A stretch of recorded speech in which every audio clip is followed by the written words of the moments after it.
안녕하세요. 저는 결혼한 지 온 30년이 다 되어가는 집안의 가장입니다. 결혼한 지 이렇게나 오래된데도 아직까지 결혼 초기에 있었던 일이 기억이 나네요. 그동안 이 이야기는 어디에서도 말할 수도 없었지만 여기는 사연을 보낸 사람이 누군지도 모르고 비밀이 보장되는 것 같길래 저도 한번 이렇게 이야기를 보내봅니다. 결혼한 지 2년 정도 되었을 때니까 아직까지 신혼의 달콤함이 다 없어지기도 전에 생긴 일입니다. 제 아내 위로 언니가 한 명 있고 아래로는 여동생이 한 명 있습니다. 저한테는 각각 처형이고 처제가 되는 사람들이죠. 처가가 시골이라서 처제가 고등학교에 다닐 때와 졸업하고 이럴 때는 저희 집에서 숙식을 해결했죠. 자기는 계속 독립해서 혼자서 살고 싶다고 했지만 집에서 계속 반대를 했고 어린 여자애 혼자서 사는 걸 절대 지켜볼 수 없다면서 장인어른이 끝까지 허락을 안 해줬습니다. 그래서 어쩔 수 없이 저희 집에서 지내게 된 것이죠. 처자는 어린 학생 때부터 저희 집에서 함께 있었기 때문에 처음엔 처제가 전혀 여자로 생각되지 않았습니다. 그도 그럴 것이 요즘에는 고등학생들이 워낙에 반역에 빨라서 금방 어른이 된 것처럼 보여도 당시의 처자는 고등학생인데도 엄청나게 어린 애처럼 보였습니다. 누가 봐도 조그만 학생처럼 느껴지는 그런 이미지였죠. 마누라와는 2살 차이지만 얼굴이 동안이라서 그런지 아니면 꿈일 줄을 모르는 권지재 눈에는 많이 어려 보였기 때문이겠죠.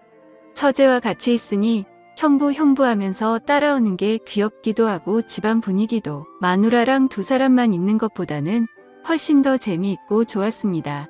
그러던 처제가 취업을 안동 쪽으로 하게 됐는데 그래도 주말이면 예전에 같이 살았던 성이 있다고 자기 집에도 갈 겸해서 우리 집에서 잠을 자고 다닙니다. 그래서 처제와 술도 한 잔씩 하고 때론 데이트 아닌 데이트도 하고 그런 기분으로 한 번씩 만났습니다. 그러나 늘 그렇게 함께 생활하면서도 처제는 동생같이 보였지 결코 여자로 보이진 않았습니다. 지금 생각해보면 애써 그렇게 여자로 보지 않으려고 노력한 게 아닐까 싶습니다. 다 큰 여자가 어떻게 여자로 안 보일 수가 있겠습니까? 그러던 어느 날 10월 달에 연휴가 많을 때 마누라는 친구들과 해외여행을 가게 되었습니다. 그때만 해도 신혼 초라서 그런지 마누라는 제가 밥을 챙겨 먹지 않을까봐 엄청 신경 쓰는 듯 보였고 그래서 마누라는 처제에게 연휴 기간에 어디 가지 말고 형부 밥이나 챙겨주고 집에 와서 말했죠. 첫째는 이렇게 연휴가 길어도 출근을 하는 날이 많았기 때문에 여행도 못 가고 평소에 해오던 생활이라 별로 개의치 않고 그렇게 하겠다고 말했습니다. 평소 같으면 마누라가 제 밥을 챙겨주지 않고선 어디 가는 성격이었는데 그때 여행은 처제가 집에 와 있기로 해서 그런지 아무 걱정 없이 콧노래를 부르면서 다녀올 수 있었습니다. 마누라가 다른 사람보다는 반찬 솜씨가 좋았기 때문에 여행을 떠나기 전에 일부 반찬은 해두기도 했지만 처제한테 반찬을 이렇게 저렇게 먹으라면서 몇 번이나 교육을 하는 걸 봤습니다. 그래서 마누라가 떠나는 날 처제는 아파트에서 잘 다녀오라는 말만 하고 피곤했던지 또 자러 가고 전 아침 일찍 마누라와 마누라 친구들까지 버스가 출발하는 직결지로 태워다 주고 왔습니다. 그때만 해도 자가용이 흔하지 않은 세월인데도 우리는 일찍 자가용을 샀던 터라 소위 잘 나간다는 소리를 많이 들었을 때였죠. 마누라를 태워주고 지대우니 처제는 그제서야 일어났는지 아직 잠옷을 입은 채로 제 침대로 쏙 들어오면서 형부 이제 나흘 동안 반찬을 뭐 해먹을까요? 하며 애교를 부리는 것이었습니다. 정말 그때만 해도 처제는 아직 철부지 소녀였던 느낌이 들었는데요. 그날따라 침대 속으로 들어오는 처제가 마누라가 없어서인지 순간 여자로 느껴지는 것이었습니다. 이상하게 아내가 어딘가로 떠나고 나면 해방감이 들지 않습니까? 괜히 술도 먹고 싶고 일탈도 하고 싶고 그런데 딱 그런 마음과 맞물려서 처제가 여자로 느껴졌습니다. 그것도 평상시 옷이나 생활하는 행동을 보면 그런 생각이 안 들 것인데 아내의 잠옷을 입고 침대로 오니까 더욱더 처제가 여자로 느껴지기 시작했습니다. 같이 누워 TV도 좀 보다가 형부 아침 드세요라고 귀엽게 말하면서 주방으로 가서 음식 준비를 하는 모습을 보며 저 혼자 리모컨을 이리저리 돌리고 있긴 하지만 TV 화면은 보이지 않는 것이었습니다. 손으로는 리모컨을 돌리고 눈으로는 처제가 하고 있는 행동들을 보고 있었습니다. 처제는 저를 남자로 생각하지 않고 오로지 형부로만 생각했기 때문에 그러한 복장도 거리낌 없이 입을 수 있었고 그러한 행동도 거리낌 없이 나왔겠지만 전 고민이 되더라고요. 하나밖에 없는 처제를 정말 눈에 넣어도 아프지 않을 만큼 보기만 해도 좋고 입가에 미소가 머금어지지만 지금까지 처제는 여자가 아닌 처제로서만 예쁘게 봐왔습니다. 마누라가 간 날은 그럭저럭 TV나 보면서 시간을 보내다가 오후에는 오랜만에 친구들끼리 모여서 당구를 치고 또 다른 친구들과 함께 만나서 술도 한잔하고 집으로 돌아왔습니다. 처제도 친구들 만나 수다 떨다가 식사하고 왔다면서 거실에서 TV만 같이 좀 보다가 각자 방으로 가서 잠을 자게 되었습니다. TV 볼 때도 둘 다 잠옷을 입고 시청했죠. TV를 보면서 처제가 제 어깨에 기대기도 했는데 평소에도 이런 행동을 제법 많이 하는 성격이라서 별로 신경을 쓰지 말아야 하는데 이상하게 그날따라 이런 행동들이 너무 거슬렸습니다. 처제의 샴푸 냄새는 나녀와는 다른 처제만의 냄새라고 할까요? 그런 향기가 저를 더 자극시키는 것 같았고 그녀가 점점 더 여자로 느껴지는 부분이었던 것 같습니다. 다음날 원래는 친구들과 가을 산행을 하기로 했는데 마침 비가 와서 산행을 못하고 갑자기 하루 종일 방콕 신세가 되었습니다. 처제도 비가 오니 아무 곳에도 가지 않고 집에만 있어야겠다며 아침 점심을 먹고 처제가 극장표 2장을 선물로 받은 옷이 있다면서 저녁에 극장에 가자고 하더군요. 저녁까지는 아직 시간이 한참 남았고 낮에 비가 오니까 정말 할 일이 없더라고요. 요즘 같으면 스마트폰으로 할 게 워낙에 많으니까 괜찮겠지만 그때 당시에는 휴대폰은커녕 인터넷도 제대로 안 되던 시절이었으니까 비만 오면 정말 할 일이 아무것도 없을 때였습니다. 그래서 처제도 그렇고 저도 그렇고 평소에 부족했던 잠을 보충하기 위해 낮잠을 푹 잤고 TV도 보다가 뒹굴거리고 있었습니다. 그렇게 비가 조금씩 그치고 저녁이 됐을 때 처제가 저녁 먹고 영화 보러 가자고 하더라고요. 그래서 제가 극장 근처에 떡볶이 맛있게 하는 집을 안다면서 거기서 저녁을 먹자고 말했죠. 그러자 처제는 자기가 떡볶이 좋아하는 거 어떻게 알았냐고 완전 좋다고 말하더라고요. 저는 능글맞게 사랑하는 우리 처제 취향도 모를까봐 하면서 너스레를 떨었습니다. 사실 여자들이 떡볶이를 정말 좋아하더라고요. 여자친구 떡볶이 안 좋아하는 사람을 못 봐서 그냥 찍었는데 얼떨결을 맞춘 겁니다. 저희는 옷을 입고 떡볶이 잘하는 집으로 가는데 차주는 저에게 가까우니까 굳이 차 타고 가지 말고 천천히 걸어가자고 하더라고요. 그래서 저희는 비가 그친 그 촉촉한 거리를 데이트하는 기분으로 같이 걸어갔습니다. 처제는 언니가 옆에 있더라도 형부랑 팔짱을 끼고 가는 버릇이 있어서 그날도 저에게 팔짱을 꼈고 천천히 걸으면서 시원한 바람과 비냄새를 맡으면서 걸었습니다. 누가 보면 꼭 부부처럼 보였을 것 같은데 그 순간만큼은 정말 좋더라고요. 마치 안에 몰래 다른 애인이랑 바람 피고 있는 것처럼 보이지 않을까 싶었습니다.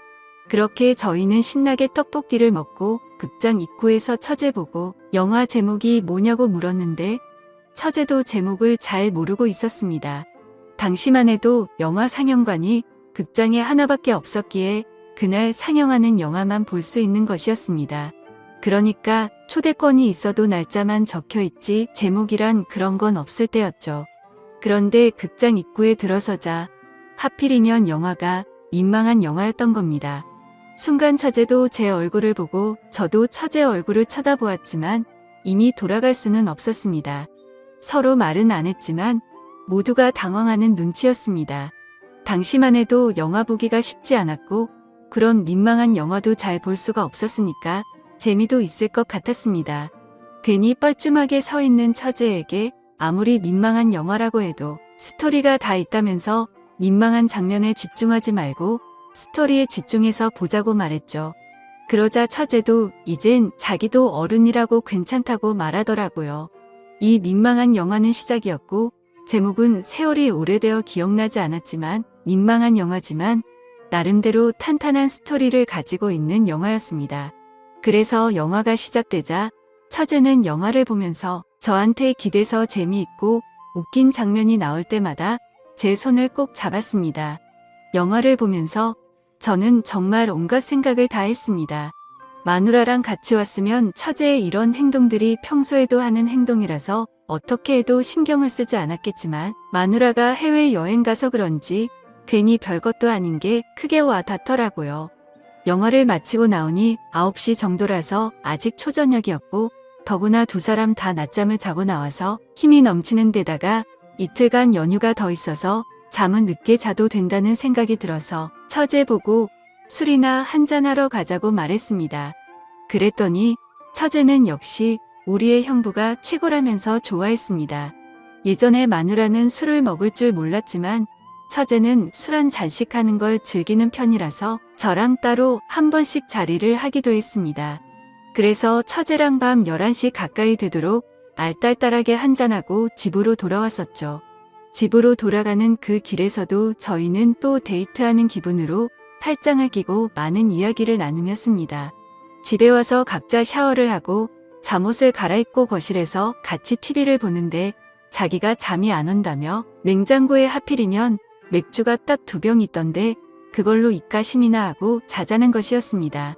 그렇게 저희는 또 집에 와서 맥주를 한 잔 더 했는데 아까 먹은 소주와 맥주가 짬뽕이 돼서 그런 건지 왠지 술이 자꾸만 취하는 것이었습니다. 당연히 앞에 있는 처제가 너무 예뻐 보이고 여자로 보이고 괜히 욕심이 나더라고요. 그날따라 처제가 예쁘게 보였죠. 평소에 하는 행동이나 말투가 엄청 예뻤는데 그날은 술 때문인지 확실히 더 많은 것들이 장점으로 보이기 시작했고 한 명의 다 큰 아가씨로 보이기 시작했습니다.